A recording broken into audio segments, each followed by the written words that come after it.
quién soy, aunque ya me presenté hace un rato, y vamos a comenzar a hablar de eso ya, entrar en materia.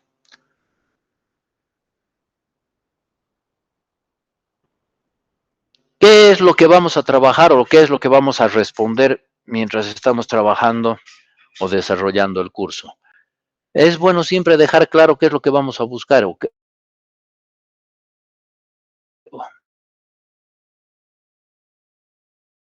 y qué cosas son las que debemos preguntar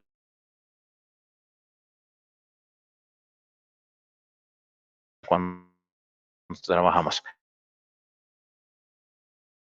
En presentar así decir, ¿cuál es la forma correcta de hacer las preguntas?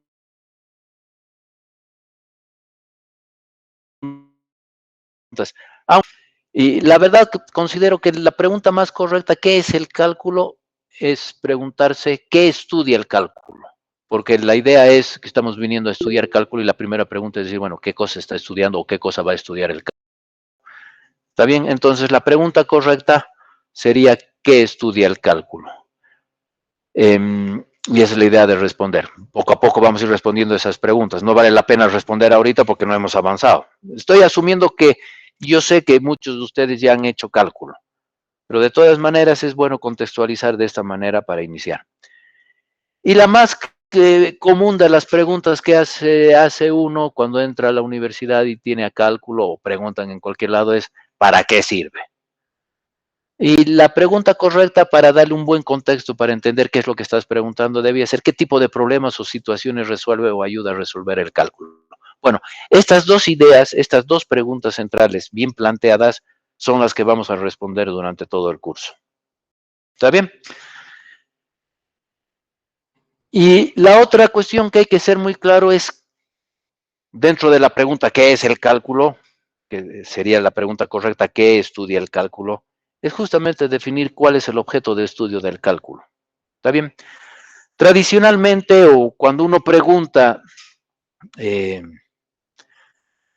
qué es el cálculo o cursa el cálculo, parece que la situación termina en que el cálculo es el estudio de la derivada y de la integral.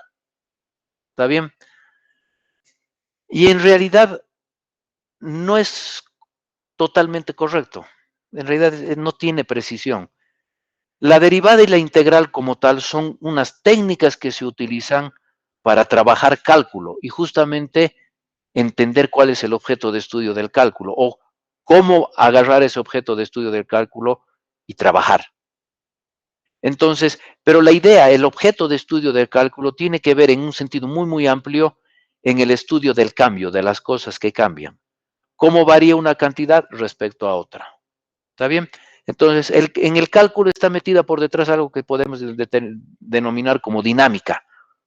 ¿Está bien? Son cosas que se mueven. Y la idea es que el cálculo me ayude a entender esas cosas que se mueven. Entonces, el objeto de estudio del cálculo, muy amplio, en sentido muy amplio, como les digo, es estudiar el cambio. Y para el cambio, ¿qué se necesita? Bueno, para hablar de cambio, por lo menos, necesito dos entes que estén involucrados donde uno afecte al otro para poder medir un cambio. ¿Está bien? ¿Y cómo voy a medir ese cambio? ¿Cómo está representado ese cambio? Justamente por el objeto más importante que tiene, ya matemático puro, el objeto más importante que tiene el cálculo y es el concepto de función real, o el concepto de función. Entonces, ese cambio que voy a estudiar en el cálculo está representado por una relación entre dos entes, ¿está bien? O magnitudes o cantidades, como está expresado en la presentación. Y esa debe venir modelada o debe venir representada por una función. Y ese es el verdadero objeto de estudio del cálculo. Es el comportamiento geométrico de las funciones reales. ¿Está bien? Que me ayuden a entender a través de ese comportamiento y decir cosas, interpretar cosas acerca del objeto que estoy trabajando, que en este caso es una función real. Entonces, así el cálculo es el estudio de las funciones reales referente a la geometría del comportamiento, cambio, variación de estas funciones y algo que tiene que ver con la reconstrucción de estas funciones conociendo el comportamiento. Al primero se llama derivada y a la reconstrucción, que en su momento vamos a entender bien este concepto, a partir de conocer ese cambio. Al segundo se llama integración. ¿Está bien? Entonces, ese es el objeto de estudio del cálculo. Eso es lo que nos interesa como cálculo. Entonces, es importante porque ahora ya no te voy a hablar de que es el estudio de la derivada de la integral. No, esa es una técnica para entender lo que quiero acerca de las funciones reales en cuanto a su comportamiento geométrico y en cuanto a su reconstrucción, porque eso me va a dar unas ideas importantes. ¿Está bien? Bueno, aquí está lo que decía. La primera, la geometría del comportamiento a través de la derivación, método, técnica, que predice cómo cambios en una cantidad determinarán cambios en otra. Y aquí viene la idea de función. ¿La función qué hace? Es una relación que, voy a usar la palabra redundante, es una relación que relaciona dos objetos, dos entes, dos magnitudes. Y la particularidad de una función, como vamos a ver más adelante, es que si una se mueve, le afecta a la otra. ¿Está bien? Entonces, si al mover una le afecta a la otra, puedo medir un cambio. Y esa es la parte interesante del asunto. ¿Está bien? Entonces, la derivada expresa básicamente la razón de cambio con la que una función cambia o varía en cada punto. Obviamente eso vamos a precisar ya entrando en materia, pero ahora lo que queremos es tener una idea general de lo que buscamos. La segunda, la reconstrucción a través de la integración, que es el método, es la técnica, que permite, conociendo la derivada de una función, construir, encontrar la función de donde proviene. Un concepto que se llama antiderivada o primitiva. ¿Está bien? Y obviamente al manejo respectivo en contextos específicos como el cálculo de áreas, superficies de revolución, volúmenes y otras aplicaciones, que es básicamente uno de los objetos que se trabaja. Bien, eso como idea general. Y como toda la matemática, estos objetos matemáticos debo definirlos bien, conocer sus propiedades, sus limitaciones, básicamente, y hablando de la técnica, si quieren, cuándo se pueden calcular o los métodos dejan de funcionar, cuándo no, cuándo sí.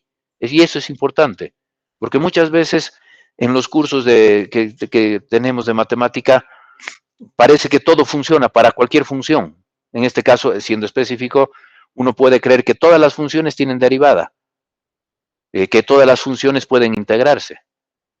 Y la respuesta es no es así. Entonces tenemos que saber cuándo o en qué situaciones especiales o qué tipo de funciones son las que puedo derivar y cuáles no puedo integrar. Porque si no, me voy con una falsa expectativa respecto a cualquier función puede ser derivable o cualquier función puede ser integrable. Entonces, eso también vamos a ver justamente para tener un panorama completo y preciso de lo que puedo y no puedo hacer. Ahora, hemos hablado de las funciones como el objeto principal, funciones reales, como el objeto principal que se va a estudiar. Y lo interesante aquí es que uno piensa funciones y dice, wow, tantas. No, en realidad hay pocas funciones que son las que debemos entender. Y a través de esas pocas funciones construimos todo el otro mundo de funciones que pueda haber y existir, que es obviamente enorme. ¿Y cuáles son? En realidad son las que están viendo en la pantalla. ¿Está bien? Son las que se trabajan en cálculo. Y ahí está bien explicado o justificado. Dice, con el desarrollo y la evolución de las teorías, fundamentalmente la física clásica, mucho tiene que ver con la física clásica, mucho de la matemática, las técnicas, herramientas que se... perdón. Tengo rinitis alérgica, por si acaso, y alérgico al frío más de paso. O sea, estoy fallado. La física ha motivado mucho el desarrollo de la matemática en cuanto a técnicas y conceptos. También esa es una verdad histórica, es una verdad que no se puede desconocer. Entonces, se ponen en evidencia una serie básica de funciones para la descripción de los problemas que se van a estudiar. Y se conoce con el nombre de funciones elementales. Y a saber, las que se necesitan para un curso de cálculo son las 6 que están viendo ahí. La potencia, y aquí, la potencia, ahorita voy a hacer una aclaración, potencia, tenemos las raíces o radicación que se conoce, tenemos la exponencial, logaritmo, las trigonométricas y las trigonométricas inversas. Lo interesante cuando uno dice potencia, raíz, exponencial, es que nosotros básicamente nos hemos acostumbrado a trabajar con estas expresiones desde el punto de vista del álgebra como ecuación. Entonces, cuando tú ves x a la n, piensas en ecuación, x al cuadrado, x al cubo, yo qué sé. Aquí vamos a aprender a entender ahora estas expresiones como funciones, porque cambia la concepción al dejar el álgebra, leerla como una expresión algebraica que termina en una ecuación, ¿está bien? A entender qué está diciendo como función. Eso vamos a ver. Y lo interesante de esas 6 es que con esas 6 puedo construir todo un mundo de otras funciones. ¿Está bien? Básicamente puedo decir que entre ellas las puedo juntuchar, hacer un chachu entre ellas, mezclarlas y de repente me aparece una nueva función. ¿Y cómo puedo construir esas nuevas funciones? A través de operaciones, obviamente, entre esas funciones elementales. ¿Está bien? Y esas tienen que ver básicamente con dos. Una que tiene que ver con lo que se llama la función, la aritmética de funciones, que es la aritmética clásica que tenemos, es la suma, la resta, la multiplicación y división, como la conocemos. ¿Está bien? Voy a contextualizar en su momento eso. Pero puedo sumar funciones, puedo restar funciones, puedo dividir funciones, puedo multiplicar funciones. Entonces, si agarro dos potencias y raíz y las multiplico, tengo una nueva función. Si las sumo, tengo una nueva función. Si las divido, tengo una nueva función. Si las resto, tengo una nueva función. Entonces, esa es la aritmética de funciones. Entonces, comienzo a construir con esas pocas, comienzo a construir todo un mundo de nuevas otras funciones. Y la otra operación, que es la fundamental en el mundo de las funciones, es la composición de funciones. Es la otra forma de construir nuevas funciones.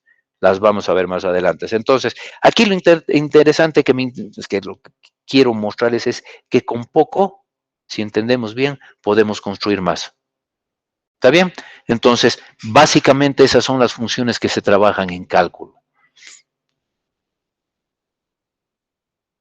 ¿Qué se necesita para trabajar en cálculo? Comenzar bien el curso. Bueno, se necesita una base para trabajar y construir el objeto matemático función real, porque es el objeto que necesitamos para entender lo que vamos a hablar de cálculo, el concepto de función real. ¿Y cuáles son esos elementos de principio que se van a manejar? El conjunto de los números reales y su representación geométrica con lo que conocemos el nombre de la recta real, que es básicamente lo que nos queda en nuestra cabeza, ¿no ve? Cuando hablas de los números reales, más allá de pensar en un conjunto con elementos metidos ahí, la primera cosa que viene es una representación mental de una recta. Y en esa recta nosotros sabemos poner los puntitos, que son los números reales. Entonces, ese es el primer punto de partida para comenzar a construir las ideas que necesitamos. Bien, como estamos hablando de funciones reales y una función real que es básicamente es un número real, vamos a ver más adelante, necesito conocer los números reales porque estoy hablando que voy a trabajar con los reales y su representación gráfica como recta real. ¿Y qué es lo que sabemos de los números reales? Por eso se llama repaso. Sobre los conjuntos de los números reales hemos aprendido cosas durante prácticamente 12 años de colegio. ¿Está bien? Y son las operaciones básicas, fundamentalmente la adición y el producto, la suma o la multiplicación, si quieren llamar también. Hay una diferencia, pero no vale la pena discutirla ahora. Y obviamente junto con esas aparecen otras operaciones que se llama la diferencia o la resta y cociente o la división. Esa es la aritmética que hemos trabajado sobre los números reales. ¿Está bien? Y la conocemos bien. Sobre esas operaciones definidas hemos aprendido a darle algunas propiedades o a diferenciar algún tipo de comportamiento de ellas.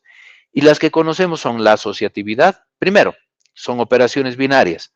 Quiere decir que se operan de dos en dos. Ese es un concepto muy importante que algún momento seguramente voy a discutir porque tiene una importancia grande.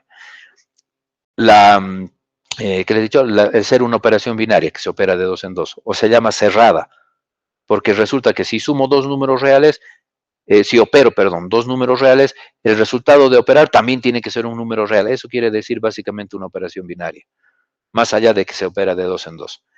Y además hemos dado otras propiedades como la asociatividad, que significa que no importa cómo operes, siempre tienes el mismo resultado. ¿Está bien? O cómo asocies, siempre tiene el mismo resultado. Tenemos la conmutatividad, que dicen básicamente puedes desordenar los elementos